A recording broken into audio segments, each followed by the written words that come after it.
I have a brilliant title Okay. for this episode. It's pretty rare that I title something before we even. That's true. That's actually true. But this one came to me in epiphany. Mhm. It's from C, S-E, to Shining C, S-E. Hey. Pretty good, right? That's good. That's good. We cracked the jokes yet about what SE could stand for?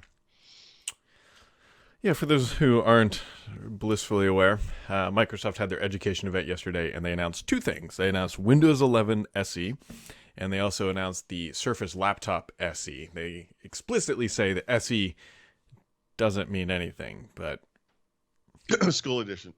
student edition, suck edition. Yeah, one of those. Yeah. Yeah. Did you happen to see? So they put out an FAQ, and you were at this event too. We even talked about it yesterday. The Windows 10s event where they did this huge thing up on stage.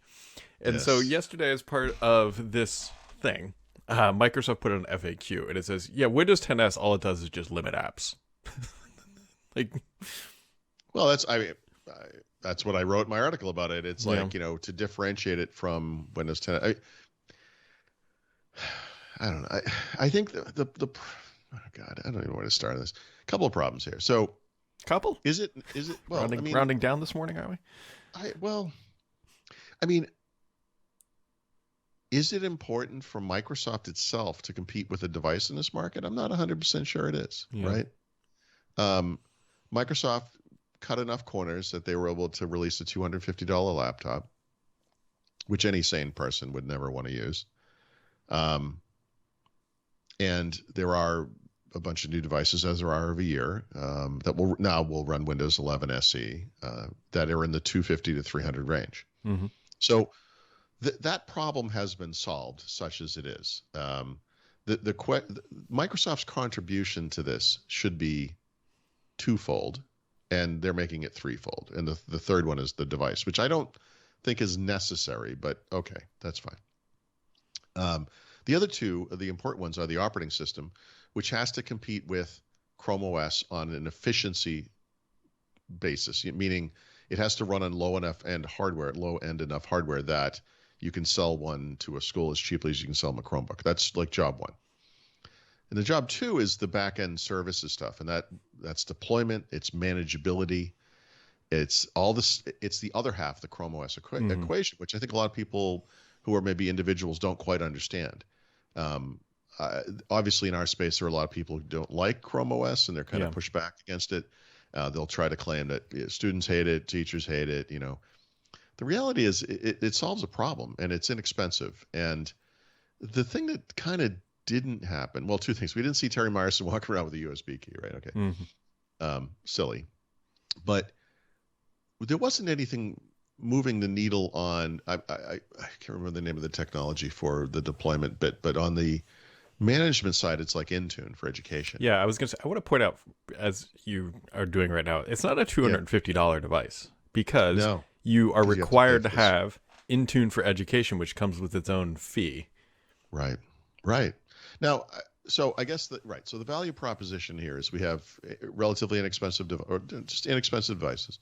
We have Microsoft 365, and we have Intune for education. And when you add the monthly cost of each of those up to, or the overall cost, however you want to pay for it, and then multiply it by the number of students you have or the number of computers you have to have or whatever it is, it's still a fairly complicated and expensive proposition, I guess. Mm-hmm. Fairly. Now, I don't actually know enough about this on either end to say how did this compares to Chromebook, but I think that's the conversation that needs to happen is this any better than what you get with a Chromebook? The thing I'll just throw out that is a fact is that compared to Windows, Chrome OS is obviously a lot more efficient on the same hardware. It's a lighter weight system. Does Windows 11 SE make up the difference in some way? I don't know. I've never used it, but I mean, I think that's the conversation. I'm not really clear on why we needed a Surface branded computer that gives away everything that makes Surface special. Mm-hmm. Right? There's no 3x2 display. It's 1366 by 768. Doesn't use Surface Connect either. Doesn't use Surface Connect. It's a barrel pin connector, right? Mm-hmm. The one thing that they said that in any way made it seem like a Surface was they talked about the keyboard feel. Yep. And by the way, I'll just say this. This doesn't get enough press. I think that the Surface keyboard experience is, if not the best, is right neck and neck with the best in the industry. And I would say that company is HP, not Lenovo, like a lot of people believe. But Lenovo is probably 2 or 3, depending on how you want to look at it. So if that's true, great. Those kids will have fun typing on their little hunk of crap laptops. God. I don't know. I just don't. Highly repairable, according to Microsoft. So we'll see. Yes, actually, so that's actually a differentiator for Surface too. Mm-hmm. No, that's great, and that's important to everybody, but it's especially important in a cash constrained market like education. So, yes, that's neat. I mean, that's fine. It's about as thick as a MacBook Pro now, so you could get in there and root around.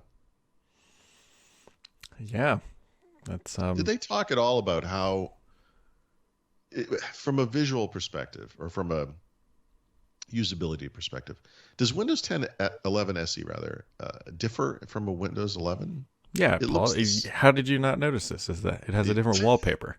Okay. Right.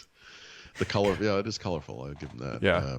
I don't think so. I mean, the pitch that they made, at least, is that the apps are limited, and they already said, like, Chrome is there and Zoom is there, and then they're going to put some education stuff on there. But it's not, the Windows Store is not installed. And you can't, nobody can go out and just go buy Windows SE or whatever and put it on a device. And the user can't install apps from the web, I don't think. This is like it's a managed system, which, by the way, is what it should be in education, right? Okay. So I don't remember. I don't know if we discussed this yesterday. I think we did. I don't know that Microsoft has had its own education event since 2017. Yeah, I don't think that might have been the last one. Mm-hmm. So it's interesting that at both of them they introduced a new Surface device or laptop, actually, and slightly different price structure this time. Yeah. I think they went from like $1,000 to $1,500 down to $250. Mm-hmm. Although that's the starting price, by the way. There are 2 processor choices, 2 RAM and storage choices. You could actually, I don't know what the high end version. I don't know what you want to call it. Are you telling me that trying to launch Windows 10s on a $1,000 device wasn't maybe the best? Yeah, I'm surprised that didn't come up at the time. But yeah. This is a laptop for those private schools where, it's like you're sending your kid to Harvard, but they're 8. Mm-hmm. Yep. Think of any worse way to spend money than that. Okay. Other things, Forza Horizon 4 or 5. We're on 5. Can never keep these things straight. Right.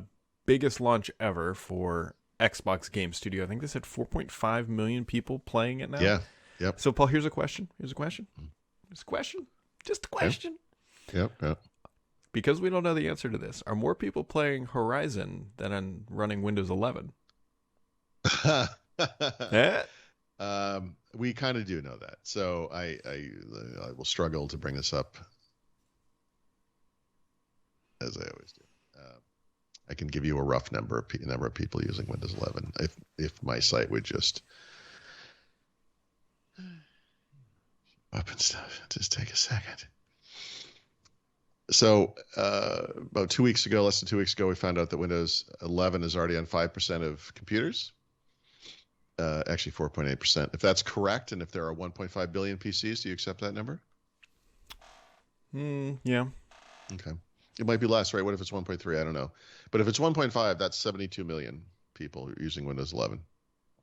And if you believe it's 1.3, you make it simple. Say there's a billion. It's still 50 million, right? Roughly 50 million. You know who could clarify this for us? Microsoft. I do. They could just come out and say how many people are running Windows 11. You're asking the company that can't communicate its way out of a paper bag to communicate something as simple as the number of people using an operating system? I'm going to go out on a limb and suggest that they're not going to talk about that. Maybe ever, or not that much, or whatever. And part of the reason is the trouble they got into with Windows 10. Mm-hmm. right? That became the narrative for the first year or two of Windows 10's life. That's all it was about, how they were going to hit 1 billion, and then, just kidding, we're not going to hit 1 billion, and then they finally did years later. I don't think they want a repeat of that, and I understand, but well, they didn't set any milestones or anything, but they no, and it was kind of a soft launch, if you want to call it that. By the way, it might have been one of those weeks you were away or something, but fairly recently, I actually got Windows 11 organically, meaning I just went to Windows Update on a computer and it was like, hey, it's ready. Locally sourced Windows 11. Yeah, so that's starting to happen. They have opened up the floodgates a little bit, more than they did right at launch. That was a little thing they tacked onto a blog post at some point. They've done they're doing the second round or whatever, and so the very recent ThinkPad, whatever the heck it's called, that weird one with the e-ink screen on the outside, was offered it. So I grabbed, I took it. Why not? Yeah. What could go wrong? From Redmond to table, locally. Free range 11. Right, free range. Yep. So, yeah, that's kind of the big stuff that happened. I'll be curious to see. Just a couple of small antitrust things. Google couple small. They're not new like that. Google, the first of 3 Google antitrust cases in the EU. They were fined, I think, $2.8 billion. This is the shopping. So the big ones are obviously advertising, and then Android is the biggest one. But this is the first one. It was related to shopping, and Google was putting its own results first, et cetera. So they lost that appeal. They could appeal to the EU's version of the Supreme Court if they want, whatever that's called. But Google kind of indicated, like, we already made changes to adhere to this ruling, and they're going to look at it. They might appeal just to drag it out and to maybe not pay the fine or something, but they basically lost this case. So the other one is that Apple lost its appeal of the Epic case, right? Yep. Remember, they were trying to delay just to think about this company that everyone loves so much, We don't want to let developers communicate with their own customers so much that we're going to appeal this case that we said we won overwhelmingly. Anyway, they lost that appeal, so they're going to have to do that. Just like, I was going to say, just like a Google thing in South Korea. It's not really just like that. Never mind. Anyway, the ruling was actually pretty harsh against Apple. The judge wasn't really mincing any words here. They were pretty. That's right. And she said, and this is the thing, I've mentioned this a couple of times, and people are like, people take very sharp stances on things, but this judge has used incredible language against Apple, even while saying, Epic didn't really provide enough evidence to show antitrust violations. Hint, hint, you're appealing it, show more, know. She literally came out and said in this ruling, Apple is showing indications of antitrust abuse. Like, that's not an exact quote. I'll get the exact quote for the article I write eventually. But she kind of goes out of her way to stress how terrible this company is. Like, it's kind of unnecessary, right? All you have to say is no. We've denied your appeal. Here's why. Was she sitting there while holding like a 30-pin connector? Like, you guys are just. Yeah. She's like, I still got this. I got this iPod connector on my Peloton. And you guys, what am I supposed to do with the hi-fi? I bought 5 of them. Right. Disgruntled Apple fan.